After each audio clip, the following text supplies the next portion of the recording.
Bugün daha bir aktual mövzu haqqında danışmaq istəyirəm. Bu da anadan gəlmə ürək qüsurlarıdır. Anadan gəlmə ürək qüsurları nadir rast gəlinsə də belə, amma təəssüf ki, həm kardioloqlar, həm terapevtlər, həm ailə həkimləri, o cümlədən radioloqlar belə müxtəlif digər səbəblərə görə apardıqları müayinələrdə böyük yaşlı şəxslərdə həmin anadan gəlmə ürək qüsurlarını diaqnostika edirlər. Düzdür, təhlillər göstərir ki, istər Azərbaycanda, istərsə də Qərb Avropa ölkələrində anadan gəlmə ürək qüsurları ilə olan insanların təxminən 90-95%-i elə uşaqlıq dövründə müxtəlif cərrahi və qeyri-cərrahi metodlarla müalicə edilmiş olur. Lakin onların bir qismi təəssüf ki, aşkarlanmamış qaldıqları üçün artıq böyük yaşlı dövrlərində digər səbəblərə görə həkim müayinəsinə gəldikdə o zaman aşkarlanmış olur. Anadan gəlmə ürək qüsurları onlar müxtəlif səbəblərdən inkişaf edir və ən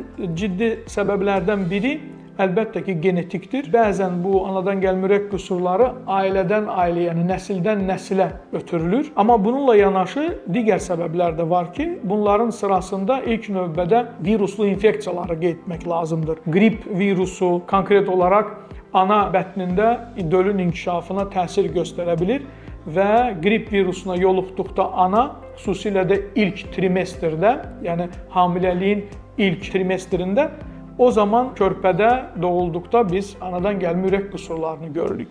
Digər əlbəttə ki, viruslarda buna səbəb ola bilər.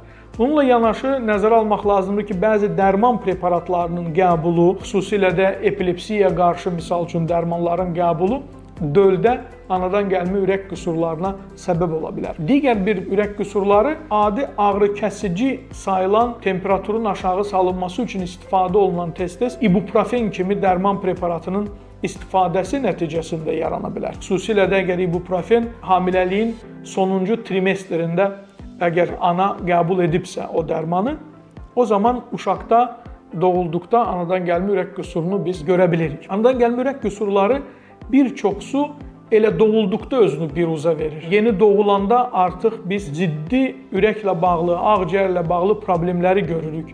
Onlar dərhal müayinə olunur, diaqnoz qoyulur və cərrahi müdaxiləyə məruz qalırlar və bundan sonra da öz həyatlarını normal davam etdirə bilirlər. Elə ürək qüsurları da var ki, onlar çox uzun illər, hətta 30, 40, 50 yaşlarına qədər belə simptomsuz keçir.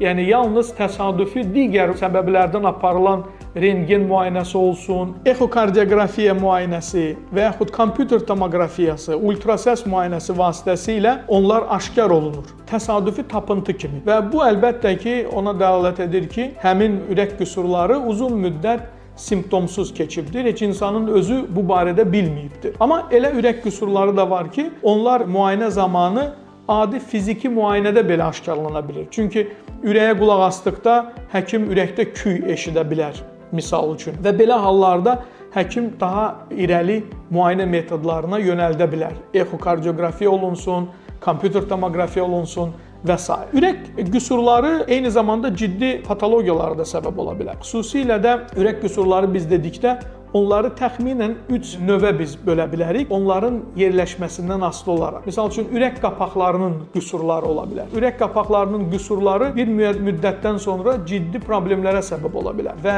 onların cərrahi müdaxilə ilə aradan qaldırılması tələb olunur bir çox hallarda.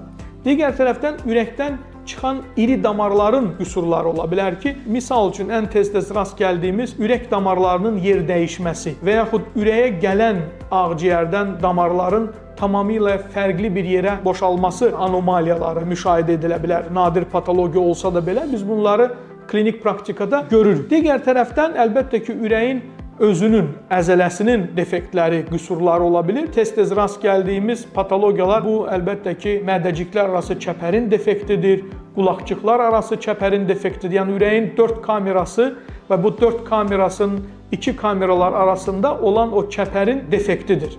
Yəni çəpərlər arası süni bir keçidin olmasıdır. Bununla yanaşı qeyd etmək lazımdır ki, bəzi ürək qüsurları digər genetik xəstəliklərdə rast gəlinir. Misal üçün, Down sindromlu uşaqlarda biz ürək qüsurlarını tez-tez görürük. Ona görə genetik xəstəliyi olanların skrining müayinələrinə qatılması olduqca önəmlidir. Amma bütün hallarda ürək qüsurları bəziləri özünü tez biruzə verir, digərləri uzun müddət gizli qalır. Buna baxmayaraq müayinələr zamanı ürək qüsurlarına bir şübhə varsa və yaxud fiziki müayinə zamanı ürəkdə küy varsa və yaxud başqa bir səbəblərdən ekokardioqrafiya, yəni ürəyin UZI müayinəsi həyata keçirilibsə və orada hansısa bir patologiya aşkarlanırsa, mütləq qaydada onun kardioloqla məsləhətləşmək lazımdır. Kardioloq irəli müayinələr təyin edəcəkdir. Bəzi hallarda da əlbəttə ki, ürək damar cərrahının prosesə cəlb olunması və ürək cərrahının da öz fikirlərini bildirməsi olduqca önəmlidir. Çünki sakit qalan ürək qüsurları belə istənilən an çox ciddi fəsadlaşmaya, ağırlaşmaya səbəb ola bilər. O cümlədən insultlara gətirib çıxara bilər. O cümlədən ağciyərin ciddi ağırlaşmasına gətirib çıxara bilər. Ona görə mütəmadi müayinələrin edilməsi həm böyük yaşlarında, amma xüsusilə də pediatrik kardioloqlar xüsusi tərəfindən uşaqlıq dövründə mütəmadi müayinələrin aparılması olduqca önəmlidir və bu ciddi şəkildə tövsiyə olunur.